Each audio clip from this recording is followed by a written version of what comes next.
It was supposed to end each night. A serpent of chaos crushed beneath the sun, God's spear dissolved before dawn, as if the universe itself required a daily reset. That's what the priests promised. That each sunrise was proof that darkness had been beaten back neatly, predictably, forever. But beneath that perfect story lurks a question that refuses to stay buried. What if the monster wasn't slain at all?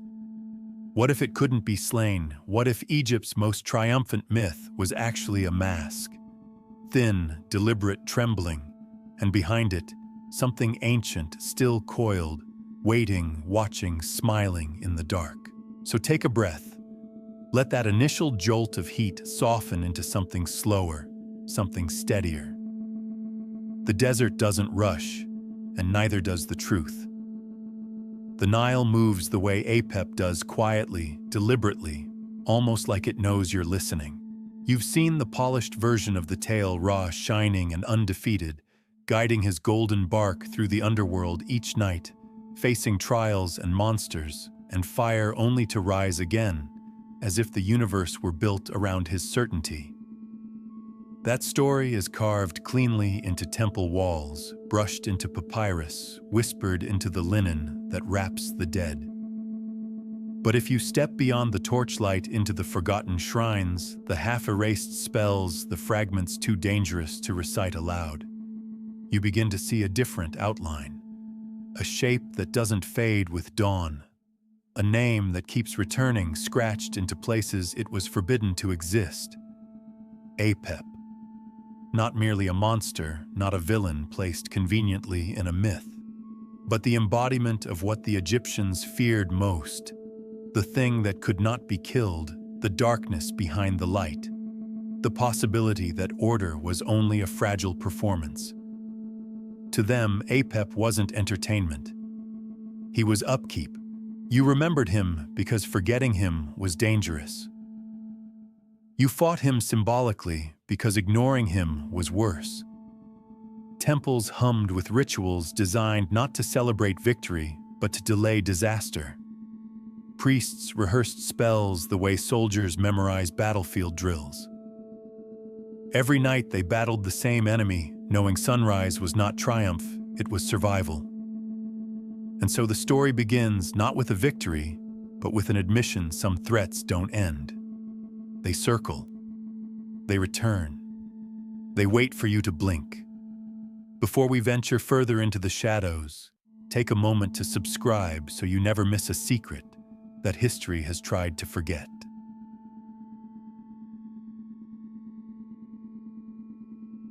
You don't find Apep by looking where the light shines. His story, unlike the radiant tales of Osiris or Horus, isn't inscribed proudly on temple lintels or paraded on painted coffins. He lives in the margins in smudged ink, in phrases no scribe dared finish, in the anxious pauses between prayers. To trace Apep's origin, you must peer into what was almost deliberately obscured. His earliest references aren't in monuments, but in spells. Not the kind meant to glorify a god, but the kind that beg for protection. One of the oldest known appearances of Apep comes not from a royal tomb, but from a collection of rituals in the pyramid texts, dating as far back as the Old Kingdom. There, he's not even called by name, he's referred to in metaphor as the enemy, the inert one, the one who lies in ambush beneath the horizon. It's not until the coffin texts of the Middle Kingdom centuries later that his name slithers into clarity.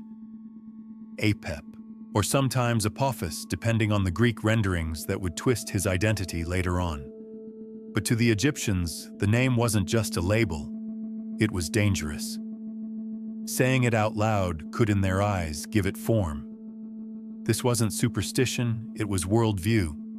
The spoken word had power. To name Apep was to risk calling him. And yet, despite the danger, he appears again and again. Why, perhaps, because he couldn't be ignored. Even the gods in their nightly journey through the Duat had to face him. Every sunset began a war they could never win for good. And so through that repetition, his presence became oddly constant. More dependable in some ways than the gods themselves. The irony is rich. Apep, embodiment of chaos, is the most consistent figure in the cosmic cycle. He is the fixed threat, the always returning terror. And here lies one of the quiet controversies that lingers among scholars. Was Apep a late invention, a symbolic villain created to dramatize Ra's myth? Or was he a holdover, a borrowed fear from older pre-dynastic beliefs that never quite faded when Egypt's religion solidified? There are tantalizing hints that the serpent predates even the organized pantheon of Egypt. Some desert petroglyphs older than the pyramids show massive serpentine figures flanked by humanoid shapes with raised hands as if in worship or surrender.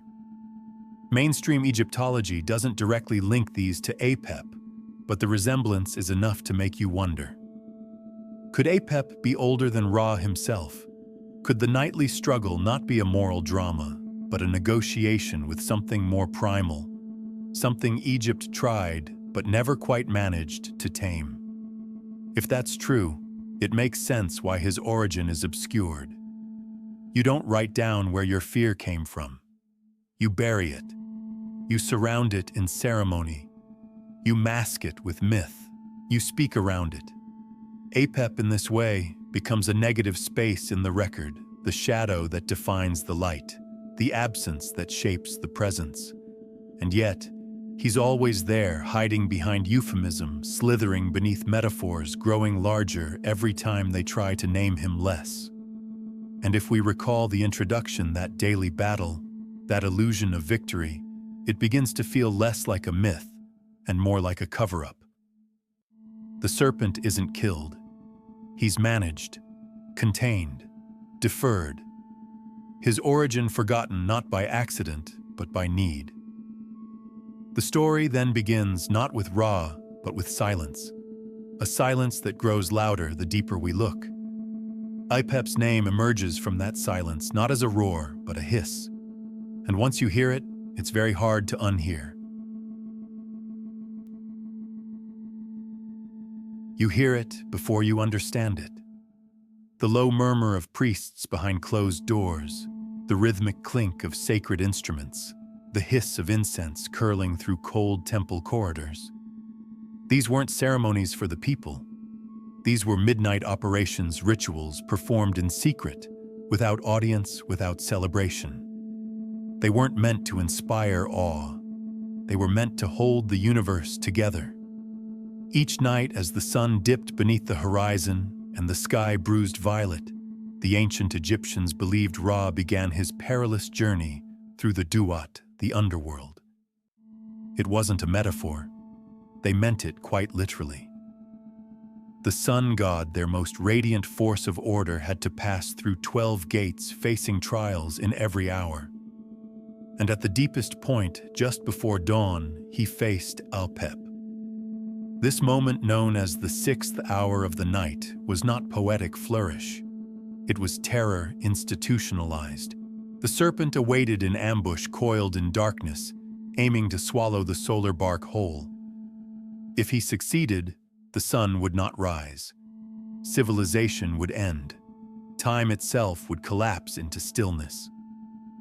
So each night, priests across Egypt gathered to perform the banishing of Apep rites, long, complex rituals designed not to praise a god, but to attack a threat. They stabbed wax effigies of Apep. They burned drawings of him. They spat on his name. They hacked images of the serpent with ritual knives. They chanted spells from the Book of Apophis, a grim collection of invocations that reads more like battlefield strategy than theology. Even dead pharaohs were equipped with solar liturgies to fight Apep in the afterlife, as if no soul could ever rest without first confronting the serpent. Death, like night, required defense. And yet, despite all this ceremony, despite all the noise and violence and smoke, Apep returned every single night. He wasn't slain. He wasn't banished. He was delayed. which raises a question that still unsettles Egyptologists. If the rituals never worked, why keep doing them? Why rehearse a failure across centuries? One school of thought suggests that this was the point. That repetition wasn't defeat, it was maintenance. The battle wasn't meant to be won, it was meant to be enacted. A perpetual reassertion of order against the backdrop of inevitable chaos. Apep became the cosmic constant that gave Egyptian religion its gravity. Without him, there was no danger. And without danger, no need for gods. But here's where the fear gets real. In times of solar eclipse, those rare moments when the sky darkened in daylight, panic spread. Temples rang with emergency rites. Priests intensified the banishing spells. Because this, they feared, was the sign that Apep had broken through, that Ra had faltered, that the stories were unraveling into something uncontainable. And while eclipses passed, the psychological scar lingered. For all their control, the Egyptians never truly believed they were safe. You may recall from the previous section how even Apep's name was a threat, a presence buried in silence. Here, in the context of ritual, that same silence grows louder. What sort of religion builds its most elaborate practices, not around reverence, but around fear, not to celebrate a god, but to hold back a force they claimed was already defeated? It's almost as if the Egyptians knew. Deep down, they understood that their world wasn't fixed, that order wasn't natural. It was constructed, daily, desperately. And Apep was the proof. A reminder that chaos doesn't go away, it waits. Smiling, patient, eternal. So they kept the priests working through the night, kept the spells fresh, kept the blades sharp. Because if Apep was never truly gone, then neither could their vigilance be. Walk into an Egyptian temple, and the first thing you notice is the grandeur. Pillars as wide as trees, walls that stretch toward the heavens, carvings of gods in perfect profile. Light filters in softly filtered through stone and shadow. It feels permanent, serene, invincible. But if you look a little longer, closer, deeper, you begin to notice things that don't quite match the story. A scratched-out figure. A serpent etched behind a god's chariot. A corner left intentionally dim where the eye hesitates and the mind resists. These are not accidents. They are architectural whispers designed not to dazzle but to conceal. The image of Apep was rarely permitted in full view. Officially, his form was to be destroyed on sight symbolically, ritually, even physically. But that didn't stop him from showing up. He appears in hidden murals beneath temple foundations, coiled beneath Ra's barque, or lurking behind a door no pilgrim would ever open. He's there in the ceiling stars of Dendera, not honored, but surrounded. Caught. Caged in art, the way priests hoped to trap him in spells. This is one of the strange ironies of Egyptian theology. They forbade his name and image in life, but obsessed over them in ritual and architecture. Apep had to be remembered to be resisted, so his form became a kind of sacred contamination, inserted into temple design, always in vulnerable places where guardianship was needed most. Not front and center, never triumphant, but always present. In the mortuary temple of Setith Wine at Abydos, a particularly unnerving depiction shows Apep being speared through the eye, his body flanked by rows of armed gods. It's violent, yes, but also strangely reverent in its detail. His coils are painted with careful precision. His mouth is open in mid-lunge. It's not a cartoon villain. It's anatomy, biology, memory, almost like the artist had seen him. Even more curiously, some temples included architectural features known as serpent gutters, drainage channels shaped like twisting snakes. While officially functional, their placement along processional paths and sacred pools hints at something more symbolic, the channeling or perhaps the luring of chaos into managed spaces. Bring him in. Lock him down. Watch every curve. This contradiction, exclusion through inclusion, is not unique to Apep, but nowhere is it more intense. Most gods were displayed to be adored. Apep was hidden to be contained. His appearances were neither invitations nor teachings. They were warnings. Some scholars suggest that the placement of his image in lower registers near the floor along thresholds beneath crypts served a defensive function. Like charms, but heavier. Like locks, but older. And when temples were breached or crumbled under time, those images often remained intact, like fossils of fear. Unshattered. Still coiled. It recalls a detail from earlier: the priest's nightly rituals always repeated, never victorious. That same ritual logic was baked into the stonework itself. Architecture became an exorcism. The walls, floors, and ceilings were not simply places to pray. They were places to trap, confuse, and redirect the serpent. Every carved spear, every watchful eye, every loop in a column's design may have been placed not to inspire worship, but to slow him down. But the most controversial theory, and one that splits Egyptologists to this day, is whether some temples were designed not just to repel Apep, but to attract him. Could certain architectural choices have been deliberate lures, bait places, where priests enacted not just defense, but negotiation? A few small chapels, such as the one beneath the Temple of Mut at Karnak, contain strange asymmetries and cryptic serpentine inscriptions, features that don't match the rest of the site's symmetry or known myth cycles. Some suggest these were containment zones. Others believe they were conversation chambers, dark rooms where priests didn't fight Apep but listened. And here, once again, we see the return of silence as a theme. Apep is never announced. He is hinted. His eyes are carved smaller, his coils hidden behind doors, his name circled, but not spoken. And yet everywhere he's absent, he echoes. The architecture itself becomes his story, not as a monument, but as a warning system. The temples still stand. The stone still hums with old spells. And somewhere in their shadows, just low enough to miss, just deep enough to disturb, the serpent watches back. There's a reason the most feared spells were never recited aloud. Some were inked in red, others buried with the dead, and a few, those that named the serpent directly, were copied only by trembling hands.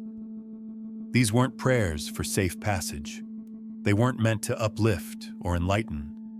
They were weapons forged from ink shaped by fear and sealed with urgency. Their target, Apep. And unlike the grand hymns to Ra or Osiris, these spells carried no music, only instruction, precision, and threat. The Book of the Dead, as we know it today, is a modern construct. The Egyptians themselves called it the Book of Coming Forth by Day. But among its many chapters, a few stand apart, dark editions that were not designed to guide the soul toward peace, but to keep it from being devoured. These are the so-called Apep spells, and they offer a window not into salvation, but into spiritual warfare. One such spell, spell 39, speaks of repelling the serpent who is in the barque of Ra. It is not subtle. It names his acts, swallowing, strangling, consuming, and prescribes counteractions. The soul is told to spit, to stamp, to stab. Imagine that a manual for the afterlife that includes footwork. This wasn't meditation. It was choreography, soul defense by muscle memory.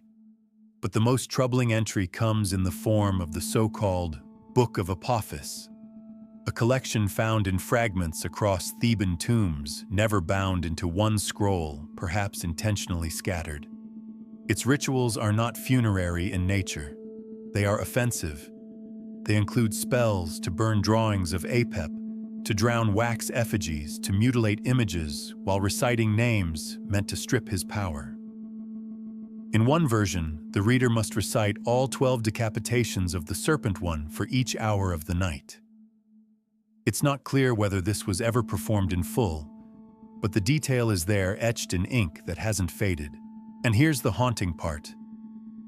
The more dangerous the spell, the more carefully it was hidden. Unlike the open inscriptions meant to guide souls through the underworld, these were tucked into tomb recesses behind false walls, or left unfinished as if their completion might invite something listening. Scholars still debate whether some lines were deliberately omitted or simply left blank for the initiate to complete silently, an unspoken bond between priest and page. From earlier chapters, you'll recall how temples themselves were built as defenses, each corner a barricade against the serpent. These texts were an extension of that same logic paper, fortresses built from fear. But unlike stone, ink fades, and in that fading, the spells lose their edge. Some glyphs are now unreadable. Some phrases loop back on themselves as if caught in ritual recursion, designed not to conclude, but to delay. It's this decay that fuels one of the most curious debates in the field. Did the Egyptians believe the spells worked forever, or only for as long as they were spoken? And if spoken, did they need belief or just repetition? There are those who argue that Apep was not just fought nightly, but remembered into containment. That forgetting was the true risk, which may explain a strange detail in a funerary papyrus from the 21st dynasty. Amid standard prayers and blessings, there is a line written in haste at the bottom of the scroll: "Do not stop saying this, or he will come." No context, no pronoun, just a warning in fading black like a whisper in the margin. Perhaps it was directed at the priests, or perhaps at us. The scrolls themselves, now housed in glass and acid-free vaults, no longer serve their original purpose. But their fear survives. You can feel it in the way translators hesitate over certain lines, in the cautious footnotes, in the deep breath, before reading an incantation aloud for the first time in centuries. And if you listen closely between the glyphs behind the ink, you can almost hear it. Not a voice, a shape, a coil of thought left unfinished, waiting in the spaces where language fails. There are few moments more unsettling than watching the sun disappear at midday. The sky doesn't go black all at once. It dims unnaturally. Birds fall silent. Shadows twist in strange directions. The temperature drops, but it's not the kind of chill that comes with night. It's the kind that feels like something has gone terribly wrong. In the ancient world, few events evoked such terror. And for the Egyptians, no sign was more dreaded than an eclipse. Because to them, it meant one thing: Apep had struck. Solar eclipses weren't just astronomical curiosities, they were cosmic breaches. For a people who believed the sun's journey across the sky was the literal motion of Ra's divine barque, any interruption in its path was catastrophic. Daylight fading without warning wasn't nature, it was warfare. And it meant that Apep, the eternal enemy, had broken through the rituals past the guardians, and for one terrible moment wrapped his coils around the sun. Temple records from Heliopolis and Karnak suggest that eclipse events were treated not with observation, but with reaction. Emergency rituals were performed. Loud chants echoed through stone corridors. Offerings were doubled. Torches were lit in broad daylight. And in some cases, the priests locked the temple doors, not to keep people out, but to keep something else from getting in. You might remember from earlier how priests stabbed wax figures and burned images of Apep during their nightly rites. During an eclipse, these actions intensified. Some texts describe a rare ritual known as shedding of the sun's blood, a dramatized mourning ceremony in which Ra was said to be wounded, and temple servants acted as cosmic medics. They would bind solar icons with red cloth, carry them in silence, and offer what can only be described as a divine transfusion bowls of blood-red wine poured onto sacred fire altars. The smoke, they believed, reached the heavens faster that way. Even lunar eclipses, though less frequent, were cause for alarm. In one preserved letter from the reign of Rameses IX, a high priest writes in haste to another official, "The face of the moon has been swallowed. Delay the festival. Double the guards." He doesn't mention Apep directly, but who else was known to swallow celestial bodies? Modern scholars debate whether these reactions were pre-scripted or genuine. Was the panic part of a mythic cycle, or were the priests themselves afraid? A few propose that these events, rare as they were, served as stress tests for the religious system. If the temple machinery failed to keep the sky intact, what else might collapse? And this opens another uncomfortable possibility. What if the rituals weren't just performative but bargaining not to destroy Apep, but to keep him appeased? Some lesser-known stelae from the late period contain prayers that don't curse Apep but address him directly. They plead, they flatter, "Mighty serpent, grant the return of light." That's not exorcism, that's negotiation. This theory, still controversial, has gained traction in recent years. It suggests that the line between chaos and order in Egyptian religion was thinner than we like to admit. That Apep, while despised, was also acknowledged. Not worshipped, but respected. Like a storm you cannot stop, but can perhaps redirect. A force you brace against, not because you think you'll win, but because pretending not to see it would be worse.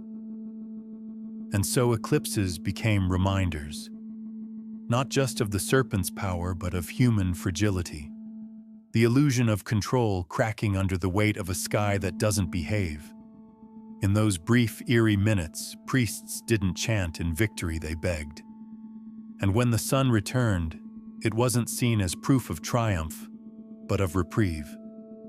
We return here to a recurring detail from earlier chapters, the cycle that never ends. Whether in ritual architecture or scrolls, the battle with Apep is never final. And the eclipse is its climax, the moment the myth spills into the sky and darkness becomes tactile. For a people who structured their entire cosmos around predictability, the eclipse was the one thing they couldn't rehearse away. And maybe that's the point. In those strange mid-afternoon shadows, Egypt glimpsed the truth beneath its own stories. The sun could vanish, the serpent could rise, and the only thing more frightening than chaos was the silence that followed it.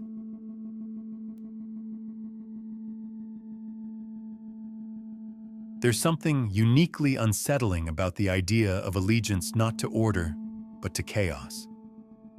In most civilizations, especially one as disciplined and symbolically structured as Egypt, gods of destruction were feared, appeased, even respected, but rarely followed. Which makes the scattered evidence of Apep's human sympathizers all the more disturbing. Whispers of cults, accusations of sorcery, temple records that hint that some weren't content to fight the serpent. They sought him. Officially, there was no cult of Apep, no sanctioned temple, no hymn book, no priesthood clad in ceremonial garb. He was the enemy of all creation. And yet from the New Kingdom onward, isolated references begin to appear, never in the open, never proudly declared, but always just beneath the surface of official texts. One trial transcript, found in the tomb of a Theban high priest, accuses a group of commoners of invoking the serpent at the gates. No details are given, no names preserved, but the implication is unmistakable. Why would anyone side with the end of the world? That question has haunted modern researchers, as much as it likely haunted Egypt's priesthood? The answer may lie in the very nature of Apep himself. Unlike the gods who demanded order, hierarchy, and obedience, Apep was freedom in its rawest form. Terrible, yes, but also without rules, no laws, no scribes judging your sins, no need to recite every offering formula correctly. In a society defined by ritual precision, Apep was the blank page. For the marginalized, the outcast, the powerless, his darkness may have looked like escape. There's also the matter of sympathetic magic. Egyptians believed that invoking a force, even a dangerous one, could allow you to harness part of its power. Some scholars point to a particular spell fragment found in Deir el-Medina, a workers' village known for its access to royal tomb secrets. The spell, scrawled on the back of a household ostracon, bears signs of an anti-solar curse. It reads, "May the eye of Ra be blind, may the night swell unending." Whether this was parody, protest, or genuine ritual is unknown, but its existence is hard to dismiss. You may recall from earlier sections how temples sought to trap or redirect Apep's power through architectural tricks. What if individuals tried the same on a personal scale? Amulets shaped like serpents, though rare, have been found in burial sites not associated with mainstream theology. Some bear markings inconsistent with any known deity.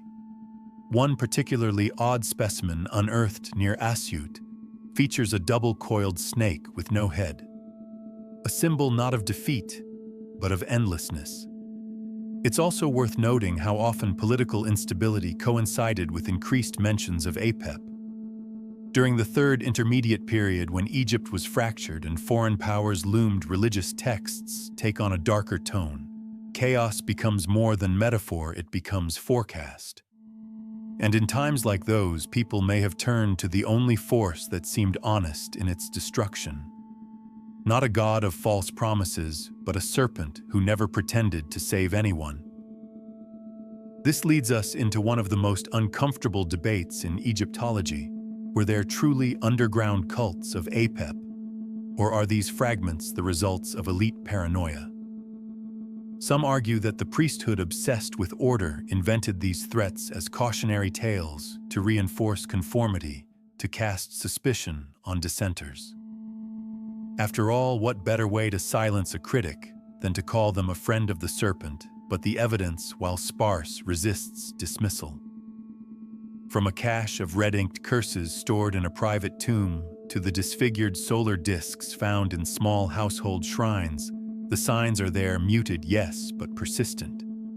Someone was working against the light. And here the narrative circles back. You remember how in our earlier look at eclipses, certain prayers addressed Apep directly, not as an enemy, but as a being to be petitioned. That same thread weaves through these human echoes. They weren't trying to destroy the world. They were trying to survive it. And for some, the serpent was the only god who didn't lie. Which raises one final question. If these cults existed, even quietly, even rarely, what did they know? Were they misguided? Or did they see something in the serpent's coil that the others refused to admit? That sometimes the only honest force in the universe is the one that tells you it wants to devour everything. Apep may have been born in the Nile's shadow, but he did not stay there. His form, his threat, his whispered name, these bled beyond Egypt's borders and into other cultures, adapting, surviving, and sometimes thriving in unexpected places. For a creature defined by chaos, his legacy is unnervingly consistent. It begins subtly. In Mesopotamia, long before classical contact with Egypt, there are already echoes of the coiled destroyer. The Babylonian myth of Tiamat, a serpent or dragon representing primordial chaos, shares eerie similarities. She battles the storm god Marduk, is split in half to form the heavens and the earth, and represents the ancient terror of disorder undone by divine force. It's not a perfect match, but the shape is familiar serpent shadow-shattered world. Then there's Ugarit, the ancient city on the Syrian coast. There, the sea serpent Lotan, sometimes rendered as Litan, fought Baal in the mythic cycle of storm and order. 7 heads, endless coils, a battle that never truly ends. The pattern persists, not merely because of cultural diffusion, but perhaps because the serpent is too archetypal to stay confined. When civilizations meet, their monsters migrate, and as Egypt waned and Hellenistic rule encroached, Apep's image began to evolve. The Greeks, though fascinated by Egyptian religion, didn't adopt Apep outright. Instead, they absorbed him, filtered, rebranded. In Apophis, they found not a god to be feared ritually, but a symbol of spiritual opposition. He became a demon in late Greek magical papyri, still serpent-shaped, still linked with darkness, but now a force to be summoned, commanded, even exploited.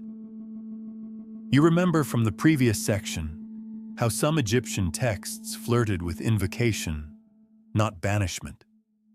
That strand finds fertile ground in late antiquity, where lines between worship and manipulation blur. Apep goes underground not in tombs, but in grimoires.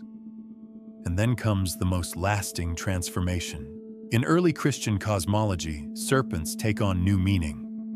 Genesis gives us the garden and the fall with a snake as its whispering antagonist. Revelation ends with a dragon called the devil or Satan cast into the abyss. Scholars debate whether this is coincidence or evolution, but look closely, and Apep's coil is unmistakable. Not in name, but in structure. Chaos as serpent, evil as something cosmic, crawling and hungry. The Christian Satan in this reading is not merely a deceiver. He is a devourer, a cosmological threat to light. Even in medieval art, dragons wrapped around saints and sinners bear a strange familiarity. Their placement at the margins, their positioning in scenes of judgment and battle, it all echoes the solar barque, the nightly trial, the unkillable thing in the dark. Apep survived not as a god, but as a pattern.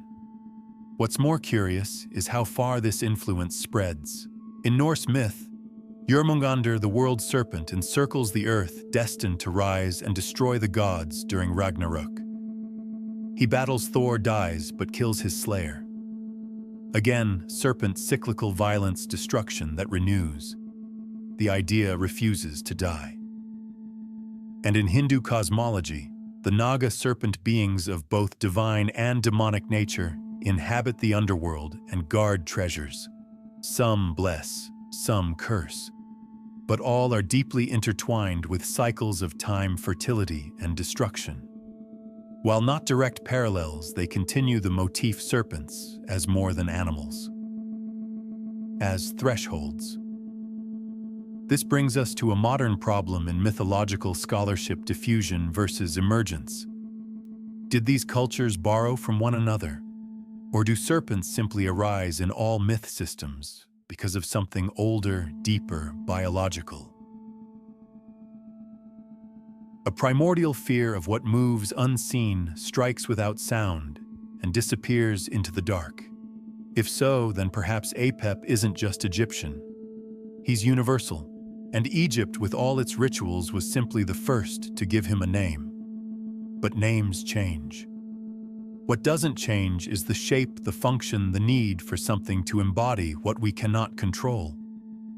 Even today, stories use serpents to signal danger. The unspoken, the forbidden, the thing behind the curtain. That instinct persists, which means the fear persists. So now we've followed the serpent through temple scroll and sky, and still he moves. Across borders, through empires, under the skin of new religions and revised mythologies.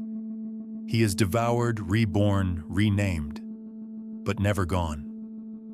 Because the serpent doesn't care what you call him. He only cares that you remember.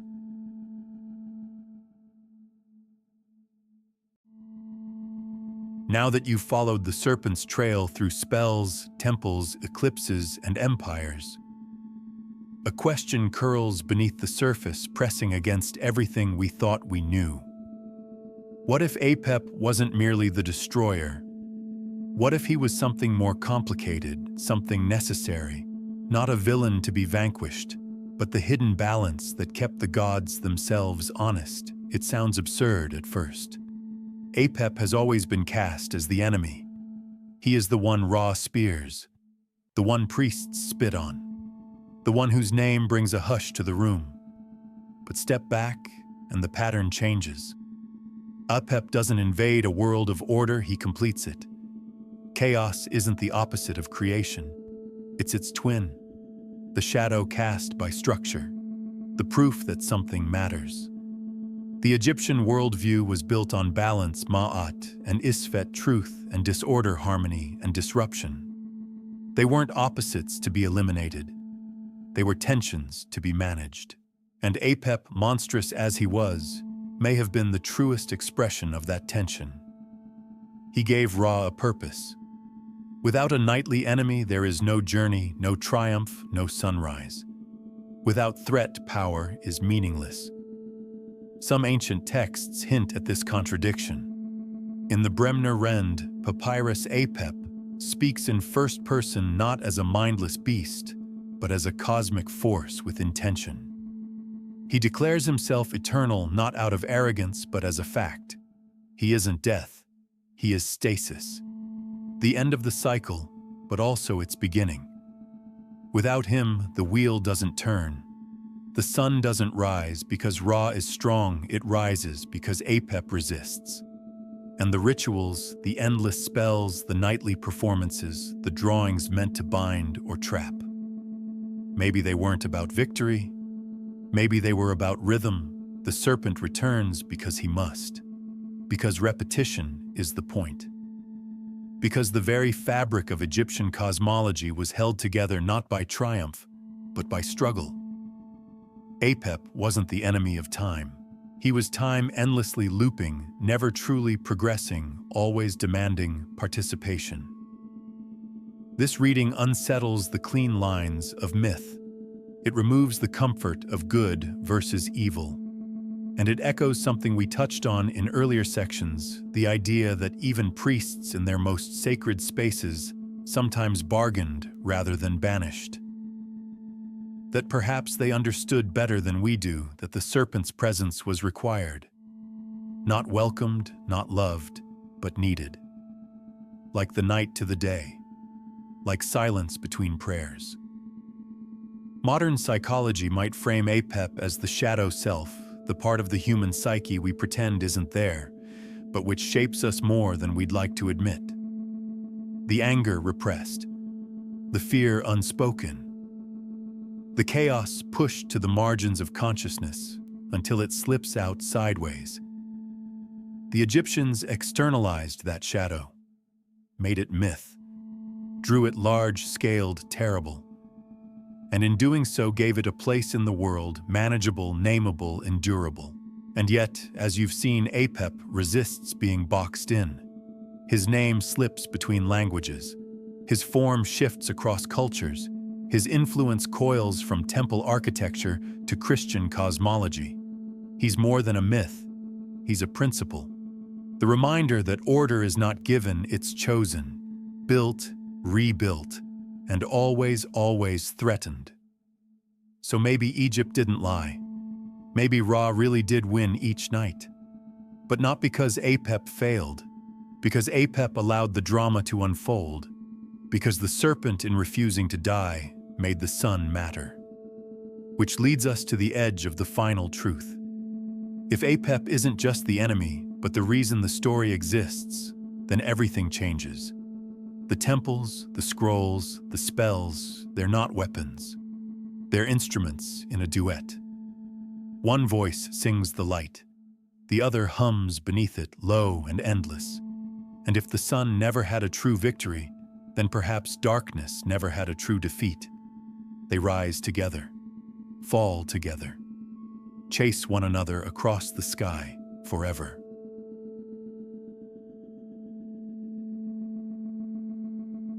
So now the serpent sleeps again. The sun has risen. The story resets, but the coil remains.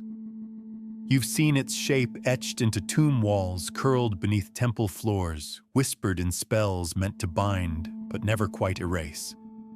It winds through scrolls, through eclipses, through echoes of lost cults and rebranded names. It doesn't end. It recedes, bends, waits. Apep was never a creature of the moment. He was the memory between moments, the quiet loop beneath the rhythm of light, the pause just before the sky turns gold again. And now you know why they whispered, why they hid his name. Not because they thought they could destroy him, but because they couldn't. Not really, not permanently. Because some forces don't vanish. They sleep, they listen, they smile behind stone. And when the rituals fade and the voices forget the words, they stir. You might not believe in sun gods. You might not believe in ancient serpents. That's fine. The story doesn't ask for belief. It only asks to be remembered. Because forgetting, that's how it begins again. That's how the shadow returns.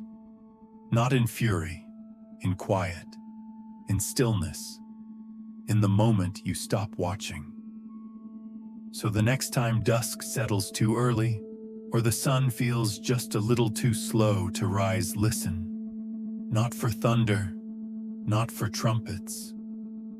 Listen for silence. Heavy, coiled, waiting silence. That's where he lives.